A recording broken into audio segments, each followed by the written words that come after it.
The tiny brain inside this little zebra finch may hold answers to questions about how humans form words for speech. Knowledge scientists say could eventually translate into treatments for speech impediments. Using laser capture microscopy, Dr. Eric Jarvis and his team from the Rockefeller University hope the images will help them understand how signals from the brains of songbirds use a similar process to that of humans when learning to speak. We find stuttering in songbirds. We can induce a Parkinson-like condition in them that causes stuttering. And then we can use that to figure out how to repair. What's amazing about the songbird brain and bird brains in general is that throughout life, they're continuously renewing their neurons and replacing old ones. And so you can actually try to figure out the mechanism of how they're doing that and then try to induce that in a brain like of humans to see if we can repair those circuits. We're also trying to figure out ways to engineer brain circuits in a species that doesn't have that ability to see if we can induce it or even enhance it.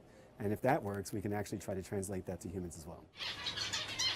Singing evolved independently in songbirds, parrots, and hummingbirds, and the set of about 50 genes involved in birdsong is similar to those involved in human speech. Just like humans, songbirds learn their vocalizations by imitation. Considerable research has been done in uncovering the neural processes that produce birdsong, including a series of papers led by Jarvis that went out in 2014, although he says it'll take quite a bit of time before their findings can be used to treat human speech impediments.